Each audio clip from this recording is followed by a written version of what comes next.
You've been tweaking your rice for weeks, maybe months, right? You've adjusted every color, you fine-tuned your bar spacing down to the frickin' pixel, and you've tried every font that could possibly work. You've nudged your gaps up by 2, down by 2, and back up by 1, and somewhere along the way, you arrived at a setup that's good, it's the best version of itself it can be, but it doesn't feel like the setups you admire, right? Something is off. Not broken, just capped. It's like you can feel the ceiling. Every change you make is either a side grade or it makes it worse. You've run out of moves. And the frustrating part is you can't figure out why, because you've tried everything. Well, here's me telling you that you have not tried everything. You've tried everything within your current approach, and that's a completely different thing. What's going on, everyone? I'm Sane. I've been rising Hyprland for about 4 years now, and I've taught lots of people how to rise Hyprland for themselves. And today, I'm going to introduce you to a mental model that's completely changed how I think about rising, about skill development, and honestly, about progress in general. It's called local versus global maxima. And once you understand it, you'll know exactly why your setup peaked and what it actually takes to break through. Now, if your setup hasn't peaked yet, of course, this video is not for you, but that's such a basic disclaimer. I'm going to leave it out, right? Now, let me paint a picture. Imagine you're standing in a hilly landscape, okay? Rolling hills, they're all different heights. You can't see the entire landscape. You can only see the hill that you're currently on. Your goal is to get to the highest point. So you do the obvious thing. You look around and you walk uphill. Every step you take, you go higher. You keep going until there's nowhere left to go up. You've reached the top of your hill and you're at the highest point that you can see. But here's the problem. You're on top of a small hill, and somewhere out there, beyond your line of sight, is a mountain. A peak much higher than where you're actually standing. But to get there, you'd have to walk downhill first. You'd have to get lower before you could get higher. And when you're standing at the top of your current hill, walking downhill feels insane, right? Why would you give up elevation that you already have? Well, that's a local maximum, the highest point within your immediate area. That's the mental model that we're talking about today, global and local maxima. The best possible outcome, given your current approach, your current tools, and your current skills. Okay? That's the highest point within your immediate area that's right around you. And that's exactly where your rice is right now. The global maximum, the best your setup could actually be, is on a different hill entirely. One that requires different tools, different skills, maybe a fundamentally different approach.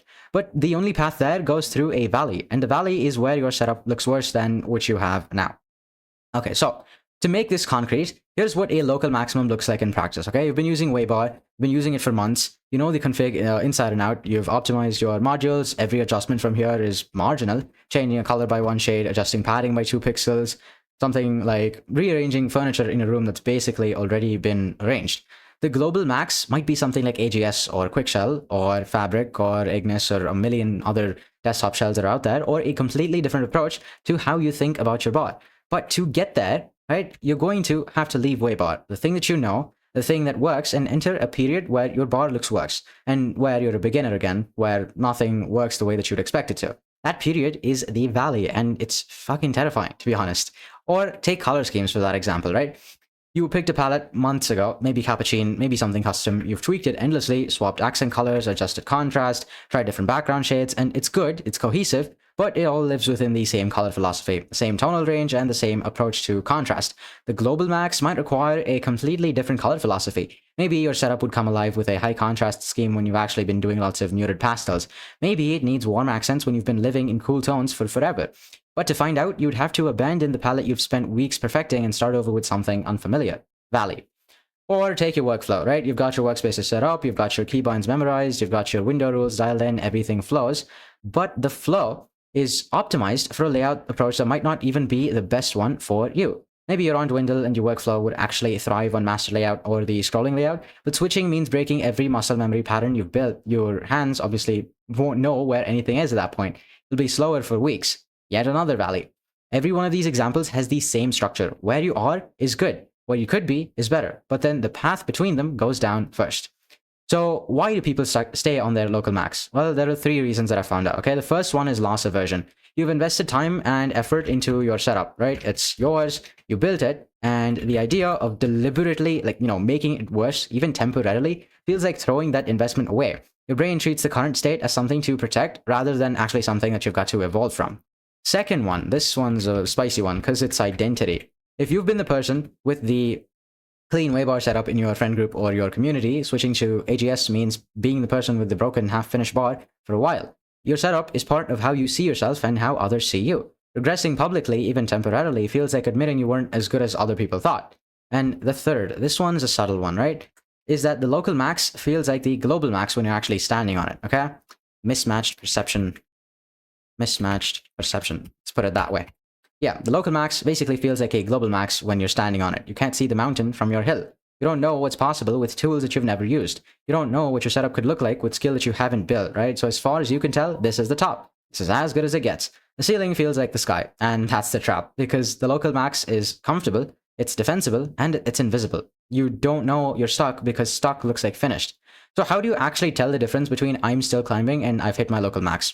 I've also found out signals for those. Let me put down the signals so you can get an idea. So first one is smaller changes.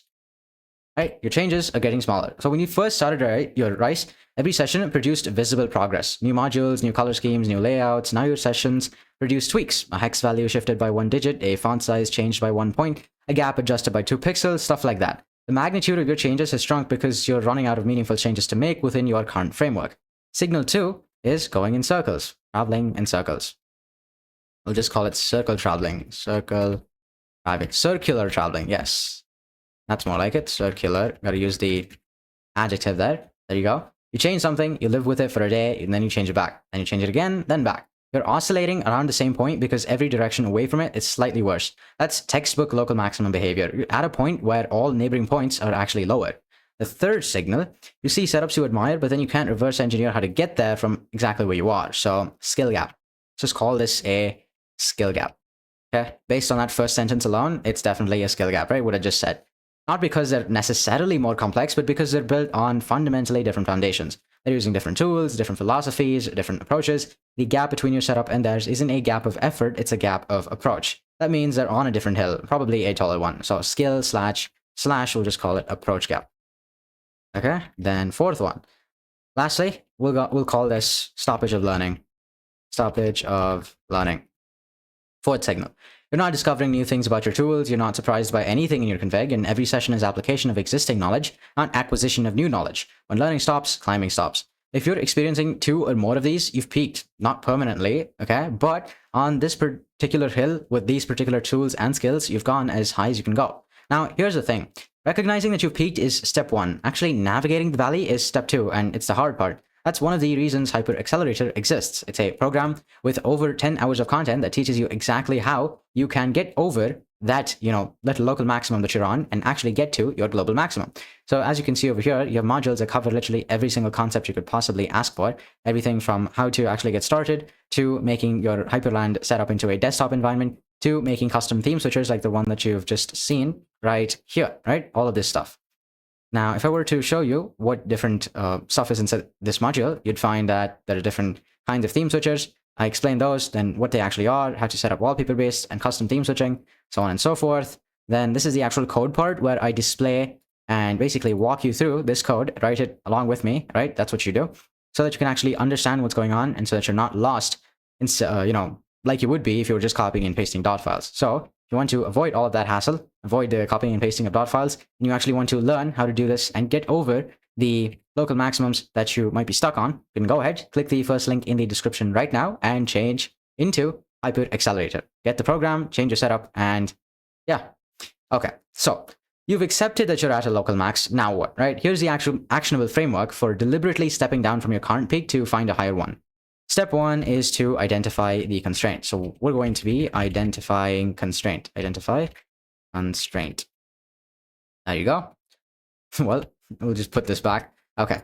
Now, look at your setup and ask, what is the single biggest thing limiting how good this can get? Not the most annoying thing, the most limiting thing. Is it the tool that you're using? Is it the color approach? Is it your CSS skills, your layout philosophy? Find the constraint that, if removed, would unlock the most improvement across your entire setup. That constraint actually defines which hill you need to move to. Step 2, okay, preserve, not persevere, although that is something you're going to be doing. You're going to want to preserve before you destroy. So preserve before destruction. I'm talking about your setup here, right? Obviously. Here, before you tear anything down, save your current config. All of it. Not because you're going to go back. You're not, right? That's the whole point. But because knowing you can go back removes the fear that makes the valley unbearable. Git commit your .files, copy the directory, do whatever you need to so that your brain stops screaming, what if I lose everything? You won't use the backup, but having it actually lets you move forward. This is something I've dealt with so many times. Just having the backup makes it so much easier to get started with a new rise and start working. It's crazy insane. Third step is to set timelines. Set a valley timeline. This is critical. You need to tell yourself, I'm going to be in the valley for 2 weeks, not forever, just 2 weeks. During those 2 weeks, your setup is allowed to look terrible. It's allowed to be broken. It's allowed to be worse than what you had. That's the plan. You're not failing during those 2 weeks. You're investing. Put it on your calendar if you have to. Freaking do not judge this setup until this day. Step 4 is to go all in. Go all in. Go all in on the new approach. Don't half commit. Don't keep your old bar running alongside the new one just in case. If you're switching from waybar to AGS, remove waybar. If you're building your color scheme from scratch, delete the old palette from your config. Make retreat impossible. The temptation to revert is the strongest in the first 3 days when everything is ugly and nothing works. If reverting requires effort instead of a single undo, you're more likely to push through. That's why. And fifth one is track climbing signals. So track signals. Here, during the valley period, you need evidence that you're ascending the new hill, right? Not just wandering around aimlessly. The signals are the inverse of the peaking signals. Your changes are getting better, not smaller. You're learning new things every session. You can feel the slope. Each day is measurably better than the last. If you're 3 days in and nothing feels like it's improving, it's worth reassessing whether you picked the right hill. But usually by day 3 or 4, something clicks and the climb begins. Okay, with that said, here's what nobody tells you about the other side of the valley. When you start climbing the new hill, the rate of improvement is intoxicating. You forgot what it felt like to make real progress because you spent so long at the top of your old hill making micro adjustments. Now suddenly every session produces visible results. You're learning, your setup is transforming. Things that were impossible before are now easy because you have a different tool, a different skill, and a different foundation. To actually show you what this looks like in practice, okay, let me show you my new AGS setup that I had been working on to teach you how to make inside of HyperAccelerator Pro. So let's just AGS run playground, pretty sure AGS, linear. Yeah, we'll run app.tsx in here. Okay, as you can see, this is what the status bar looks like. Now, if I wanted to kill waybar, and then actually put this to the background, ampersand disown, here on it in the background, there you go. Now, if I were to change the theme to something like roughbox, the change should happen, but I've actually turned it off inside of the main thing. So I'm gonna have to restart like so. And yeah, as you can see, the theme switching works perfectly. If I wanted to do it again, except go for, let's see, Horizon, that's what this would look like. Da. Relaunch the bar, that's what it looks like. So let's go back to anime, Como Debbie, the color scheme. Let's say custom made one. And there you go. And not just that, but then all of the features that I've added, this is definitely not going to be something that I would have done when it comes to waybar, right? All the calendar, Pomodoro, and the tasks thing that you're seeing over here, that definitely would not have been possible in waybar alone. Okay, you're gonna have to use another tool for that, but in AGS, which is what this is using, you're not gonna have to do that at all. You're basically able to go all in on just using one tool, TypeScript, in order to make it come true. So that's pretty good. And let me tell you about the best part of the other side. A lot of the polish that you developed on your whole old hill transfers. Your eye for color doesn't go away when you switch tools. Your sense of spacing doesn't reset. Your taste carries over. You're not starting from zero. You're starting from zero with the tool, but from a high level of general rising skill. That combination, beginner tool knowledge plus advanced design taste, is exactly what produces rapid, dramatic improvement. You'll build something in 2 weeks that would have taken you months at the start of your rising journey. That's the payoff for enjoying the valley. Not just a better setup, but a better rate of getting better. So, look at your setup tonight. Be honest with yourself. Are you still climbing, or are you at the top of a small hill making tiny adjustments, telling yourself that this is as good as it gets? If you peaked, oh good. Now you know, and now you have a framework for what to do about it. Identify the constraint, preserve your current state, set a timeline, go all in, and trust that the valley is temporary, but the higher peak is permanent. And if you want that whole process guided, if you want someone to help you identify which hill to climb next, how to get through the valley as fast as possible, HyperAccelerator is there for you. It's a path I wish I had every time I was standing on a local max instead of wondering where to go next, right? Links in the description, first link. You can go ahead, click it right now and check it out. If you liked the video, hit like. If you loved it and want to see more like this in your feed, hit subscribe, and I will see you next time. Stay rising.